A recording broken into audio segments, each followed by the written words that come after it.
سلام. این داستان برای امشب توه. لازم نیست گوش بدی، فقط بذار صدام همراهت باشه. امشب میخوام قصه ای برات بگم از دل دریا. قصه پیرمردی ظالم و رازی که سالها در عمق آب پنهان نموده بود. اگر آماده ای چراغ رو خاموش کن و نفس عمیقی بکش. بذار قصه ماهیگیر و دیو آروم آروم شروع بشه و تو رو به اعماق ذهنی آروم و بدون استرس ببره. ماهیگیر پیری بود، تویی دست و رنج کشیده، زن و 3 فرزند داشت و زندگیش بسیار به سختی پیش می رفت. تنها داراییش توری کهنه بود و عادتش این بود که هر روز تور خود را بیشتر از 5 بار به دریا نمی انداخت. باور داشت که روزی هر کس نزد خدا اندازه دارد. اگر در لحظه نیاید با زور و حرص به دست نمی آید.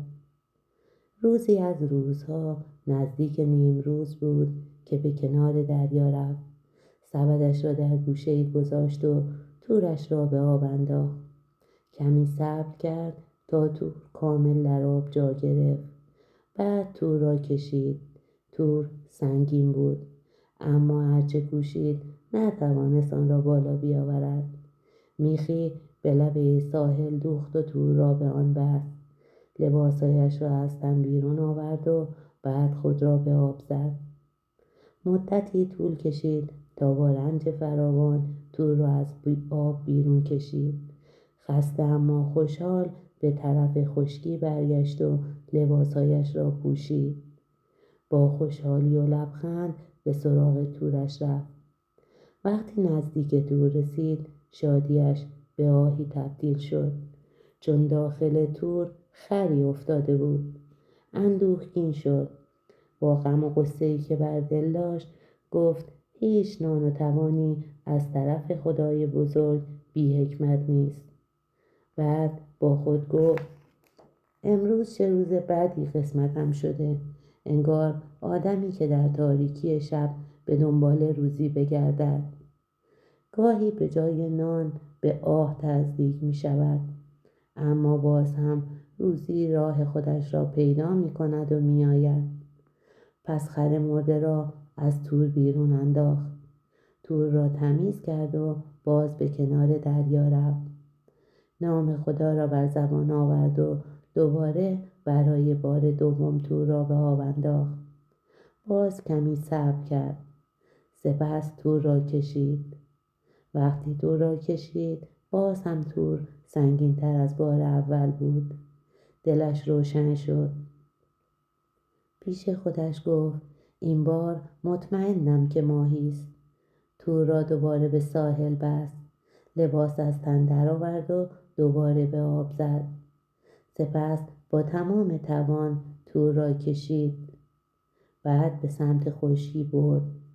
وقتی تور را گشود این بار هم به جای ماهی کوزه‌ای بزرگ در تور افتاده بود، پر از گل و ماسه. غم به دلش نشست. با خودش گفت آدمی در این دنیا همیشه میان کمی و زیادی سرگردان است. نه از کمی آرام میگیرد و نه از زیادی سیر می شود. با خود اندیشید اگر پولی ندارم دست کم می دانم که همه چیز را به آسانی به کسی نمی دهم. من برای روزی رفتن، اما انگار روزی از من گریخته. بیشتر مردمم اسیر همین محرومیتند، در حالی که خردمندانه سر در گریبان دنیا در دست نادانان می چرخد. سپس کوزه را دور انداخت.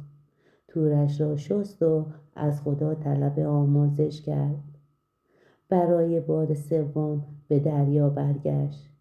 تور را انداخت. بعد کمی درنگ کرد. بعد از لحظه‌ای دوباره تور را کشید. در تور چیزی جز تکه‌های سفال و خرده شیشه نبود.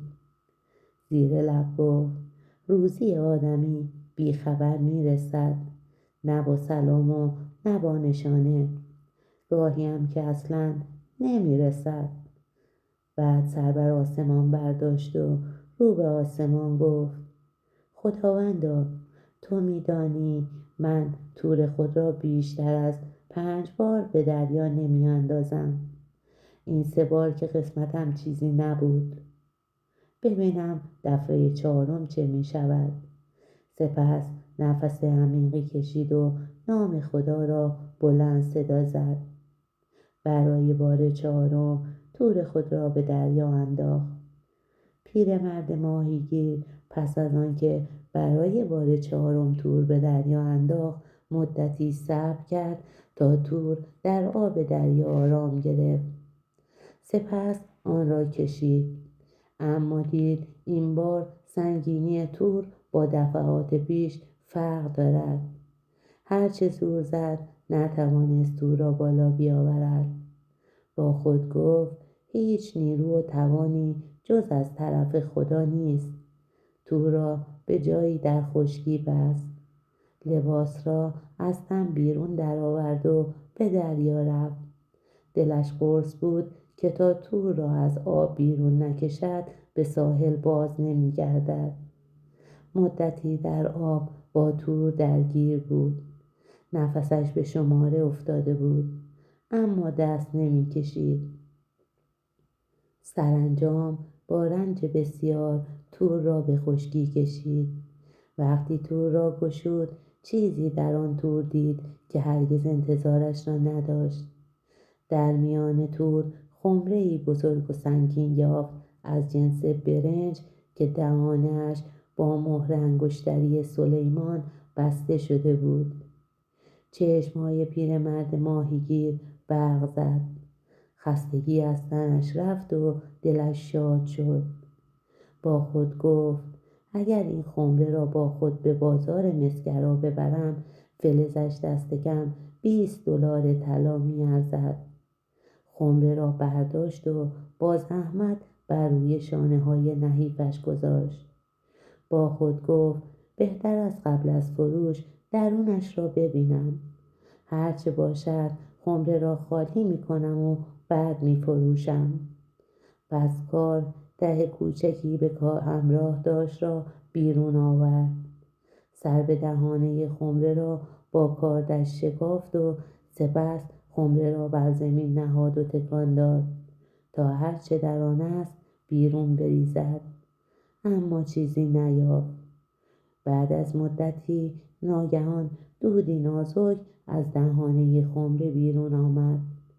دود بالا رفت، بالا تا به آسمان. بعد از مدتی بازگشت و به نزدیک زمین که رسید غلیظ‌تر شد. ماهیگیر مات و مبهوت فقط نگاه می‌کرد. دود انباشته شد، چرخید و چرخید و کم کم به خود شکلی گرفت. در برابر چشمان ماهیگیر دیوی پدیدار شد، چنان بزرگ که پاهایش بر زمین بود و سرش در میان ابرها. سرش چون گنبدی بزرگ، دستهایش همچون 2 ستون سنگی و پاهایش مانند گلهای کشتی. دهانش چون دهانه غار و دندانهایش مانند سنگهای کوهستان. سوراخ‌های بینیش باز و بزرگ و چشمهایش چون 2 مشعل فروزان و موهایش بلند و آشفته. ماهیگیر از دیدن دیو چنان ترسید که سراپایش به لرزه درآمد و شروع به لرزیدن کرد. دندانهایش به هم می‌خورد.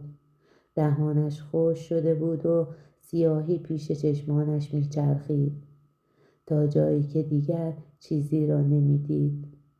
اما دیو چون ماهیگیر را دید با صدای بلند گفت: خدایی جز خدای یگانه نیست و سلیمان پیامبر خداست. ماهیگیر که این سخن از دیو شنید اندکی به خود آمد و با صدایی لرزان گفت: ای رانده شده درگاه خدا، نام سلیمان را میبری؟ سلیمان 1800 سال است که درگذشته و اکنون آخرالزمان است. راستش را بگو ببینم، تو که هستی و چرا درون خمر زندانی بودی؟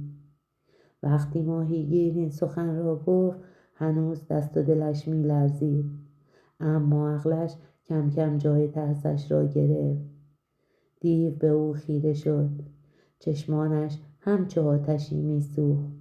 لحظه ای سکوت کرد و بعد با صدایی سنگین گفت: بدان که خدای جز خدای یگانه نیست. سپس مکسی کرد و ادامه داد: ای ماهیگیر، میخواهم به تو مژده‌ای بدهم. ماهیگیر که هنوز از هیبت دیو گیج بود با تردید پرسید: چه مژده‌ای؟ عفریت با خنده‌ای گفت: این مژده‌ای که همکنون تو را به بدترین گونه خواهم کشت. این سخن چون سنگی بر دل ماهیگیر نشست. نفسش بند آمد، اما خود را نباخت. در دلش گفت: اگر اکنون عقل از دست بدهم مرگم نزدیکتر می شود. پس با صدایی که سعی داشت آرام باشد گفت: ای سالار دیوان، برای چه می‌خواهی مرا بکشی؟ چه چیز باعث شده قتل من برای تو واجب شود؟ من تو را از ته دریا بیرون آوردم، از زندان رهایت دادم و تو را به خشکی رساندمت. جواب محبتم این است؟ دیو بدون درنگ پاسخ داد: فقط بگو بدانم چه مرگی را بیشتر دوست داری تا همان را در قبال نیکی که به من کرده ای برایت برگزینم. ماهیگیر گفت: پیش از این تو بگو گناه من چیست که سزاوار چنین کیفر سختی باشم؟ دیو گفت: اگر میخواهی بدانی کمی تأمل کن و به داستان من گوش فراده. ماهیگیر راهی کشید و گفت: بگو، اما کوتاه بگو که جانم به لب رسیده و دل در سینه‌ام آرام و قرار ندارد. دیو گفت: من از دیوان پیمان شکن بودم. با صخره ایجن بر ضد سلیمان پسر داوود شوریدم. چون خبر به سلیمان رسید وزیر خود آصف را به جنگ من فرستاد. سپس ادامه داد: ولی من با همه نیرویی که داشتم آصف بر من چیره شد و مرا خوار و دست بسته به نزد سلیمان برد. ماهیگیر فقط گوش میداد و چشم از دیو بر نمی داشت. دیو گفت: سلیمان مرا به وفاداری و ایمان و اطاعت خوانده، اما من باز سرکشی کردم و فرمانش را نپذیرفتم. صدایش سنگین تر شد. سپس گفت: آنگاه سلیمان فرمان داد تا خمره‌ای بیاورند. مرا در آن زندانی کرد و درش را با سرب محکم بست. سپس با نام اعظم پر کرد. پس دیوان دیگر را فرمان داد تا مرا به دریا بیفکنند. ماهیگیر زیر لب گفت: پس این خمره؟ دیو ادامه داد: آری، سالها در تاریکی ماندم. نخست 100 سال گذشت و با خود گفتم اگر کسی مرا بیابد و آزاد کند تا پایان عمر او را بی نیاز می کنم. کمی مکث کرد، انگار سالها را در دل می شمرد. دوباره گفت: 100 سال دیگر گذشت، کسی نیامد. باز با خود گفتم اگر کسی مرا بیابد و برهاند همه گنج‌های زمین را به رویش می گشایم. باز ادامه داد: 400 سال دیگر گذشت. باز با خود گفتم اگر کسی مرا بیابد و آزاد کند 3 آرزویش را بدون هیچ چون و چرایی برآورده می کنم. ماهیگیر آرام گفت: باز هم کسی نیامد.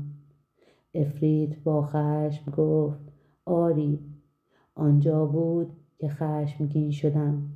سوگند خوردم که از این پس اگر کسی مرا بیابد و آزاد کند حتما او را بکشم و انتخاب مرگش را به دست خودش بسپارم. نگاهش را تیز کرد و گفت اکنون تو مرا آزاد کرده ای. ماهیگیر سرش را پایین انداخت. برای لحظه ای مرگ را نزدیک دید، اما در دلش گفت نباید ناامید شوم.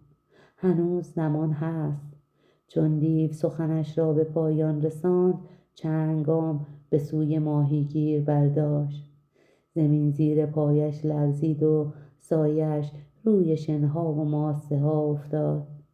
سپس ادامه داد زود باش، همکنون بگو کدام مرگ را بیشتر دوست داری تا همان مرگ را برایت برگزینم. ماهیگیر دلش فرو ریخت. دیگر مرگ را پیش روی خود می‌دید، اما هنوز امید داشت و امیدش را از دست نداده بود. با صدایی لرزان اما سنجیده گفت ای دیو، از کشتن من درگذر تا خداوند نیز از سر تو درگذرد. مرا نکش تا خدا کشنده تو را برایت چیره کند. عفریت خندید، خنده‌ای سرد و ترسناک. سپس رو به ماهیگیر کرد و گفت کشتن تو حتمی است. این سخن را دیگر تکرار نکن. فقط بگو چگونه می‌خواهی بمیری. ماهیگیر که دیگر یقین کرده بود دیو بر کشتن او پا می‌فشارد، بار دیگر دست به دامانش شد. گفت ای دیو، به پاداش آن که آزادت کردم بزرگوارانه از من بگذر. مگر نشنیده ای که نیکی را با نیکی پاسخ می‌دهند؟ دیو گفت آنقدر سخن یاوه نگو. من تو را می‌کشم، زیرا تو مرا آزاد کرده ای. ماهیگیر با شگفتی گفت ای بزرگ دیوان، من به تو نیکی کردم و تو می‌خواهی پاداشم را به بدی بدهی. مگر نمی‌دانی آنکه نیکی را با بدی پاسخ بدهد از زشتی کار خود آگاه نیست؟ یا اگر کسی گرگ را در خانه بپروراند، روزی به دندان همان گرگ دریده می شود. دیو با شنیدن سخنان پیرمرد ماهیگیر چهره در هم کشید و گفت آرزوی رهایی از مرگ را از سرت بیرون کن که راهی جز مردن نداری. ماهیگیر که دیگر چاره‌ای نداشت لحظه‌ای خاموش شد. چند لحظه سر به زیر انداخت و در دل اندیشید این دیو است و من انسانم. خداوند به من عقل داده و به او تنها نیرنگ. پس اگر راه نجاتی باشد از خرد می‌گذرد، نه از زور. سپس سر بلند کرد و رو به دیو کرد و گفت پس تو بر کشتن من پافشاری داری؟ دیو گفت آری، بی هیچ تردید. ماهیگیر گفت پس تو را به نام بزرگ خداوند سوگند می‌دهم که پیش از مرگ پاسخ یک پرسش مرا بدهی. دیو اندکی به خود جنبید و رو به ماهیگیر کرد و گفت پس پرسشت را کوتاه بگو. ماهیگیر گفت تو با این همه جلال و بزرگی چطور درون خمره‌ای به آن کوچکی جا گرفته ای؟ این خمره حتی جای دست و پای تو را ندارد. این کار را چگونه انجام داده ای؟ دیو گفت پس باور نداری که من در آن خمره بودم؟ ماهیگیر گفت هرگز سخنت را باور نمی کنم مگر آنکه با چشم خود ببینم. تا زمانی که خودم نبینم که تو دوباره درون خمره فرو می روی و برمیگردی حرفت را نمیپذیرم. دیو لحظه‌ای درنگ کرد. غرورش اجازه نمیداد که سخن یک انسان را نادیده بگیرد. پس ناگهان به جنبش درآمد. پیکرش لرزید و به دود بدل شد. دود به هوا رفت. گرد آمد و آرام آرام به سوی خمره بازگشت. ماهیگیر که منتظر چنین اتفاقی بود چشم از خمره بر نداشت. دلش تند میزد و لحظه را میشمرد تا اینکه وقتی آخرین رشته دود به درون خمره فرو رفت، ماهیگیر پرید و با شتاب در سربی را برداشت و آن را بر دهانه خمره نهاد. سپس انگشتری را محکم کرد و در خمره را بست. نفس بلندی کشید و دلش آرام گرفت. همین که در خمره بسته شد، صدای فریادی از درون آن برخاست. دیو به خود میپیچید، اما راهی برای بیرون آمدن نداشت. بار دیگر خمره با نگین انگشتری سلیمان برایش به زندان بدل شده بود. ماهیگیر خمره را پیش پای خود گذاشت، نگاهش کرد و با صدایی بلند گفت: اکنون نوبت توست که بگویی کدام مرگ را دوست داری. آن لحظه از درون خمره صدای خشمگین دیو بیرون آمد که می گفت: تو مرا فریفتی ای نادان، در را باز کن. ماهیگیر گفت: من به تو دروغ نگفتم. گفتم باور نمی کنم تو با آن هیبت درون خمره جا شده باشی، مگر آنکه خودم با چشمان خودم ببینم و حالا خودم دیدم. دیو گفت: ببین پیرمرد، اگر مرا یک بار دیگر آزاد کنی، هر آنچه که بخواهی به تو میدهم. ماهیگیر گفت: این سخن را بیش از این هم گفتی و دل مرا شکستی. دیگر خاموش شو. لحظه‌ای بعد با صدایی آرامتر گفت: ببین پیرمرد، سوگند میخورم که اگر آزادم کنی، این بار به پاس نیکیت به تو خوبی کنم و هیچ آسیبی به تو نرسانم. ماهیگیر پاسخ داد: سوگند تو 3 بار برملا شد. نخست نیکی، سپس گنج، بعد آرزو و سرانجام مرگ. چگونه به سخنت اطمینان کنم؟ دیو با ناله و زاری گفت: مرا به دریا ننداز، هر چه بگویی و بخواهی برایت انجام میدهم. ماهیگیر خمره را برداشت و به زحمت به سمت دریا به راه افتاد. از درون خمره صدای فریاد می آمد و دیو التماس می کرد که این کار را نکن. ماهیگیر گفت: چیزی نگو، چون بیگمان این کار را خواهم کرد. دیو باز او را تهدید کرد، فایده‌ای نداشت. لحنش را عوض کرد، به نرمی از خودش سخن درآورد، ولی باز فایده‌ای نداشت. به پیرمرد گفت: چرا مرا می‌کشی؟ از من چه می‌خواهی؟ ماهیگیر پاسخ داد: تو را به دریا می‌افکنم، به همان جایی که 1800 سال در آن بوده‌ای. سپس کاری می‌کنم که تا روز قیامت در همان جا بمانی. پس گفت: به یاد داری که گفتم مرا زنده بگذار تا خدا تو را زنده بگذارد.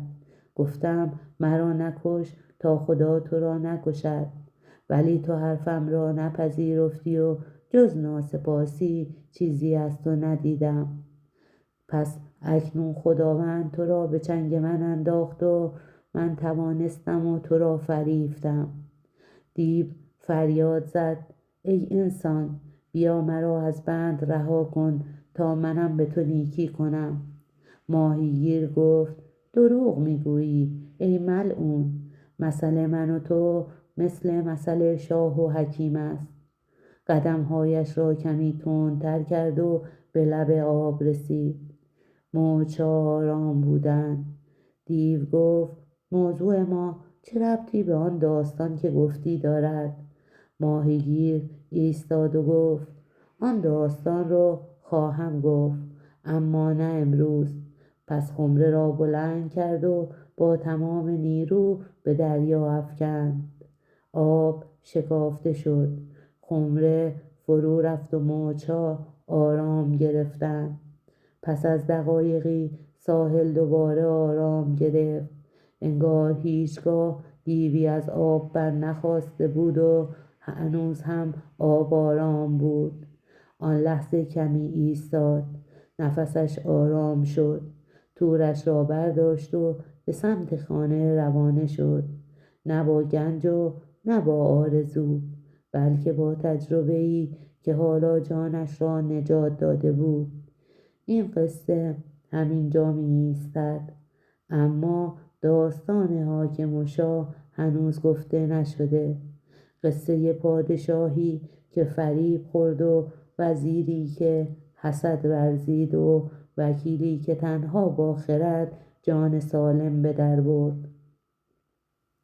اگر دوست داری داستان پادشاه و حکیم را بدانی که پادشاه که بود و حکیم چطور از مرگ جست، ادامه قصه در روایت بعد منتظر توست.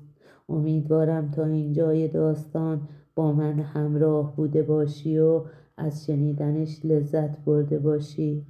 اگه دوست داری داستان‌های آرام بخش این چنینی بشنوی و با آرامش و بدون استرس به خواب بری، کانال رو دنبال کن و با لایک و گذاشتن کامنت به زنده موندن کانال ما کمک کن. شبت بخیر.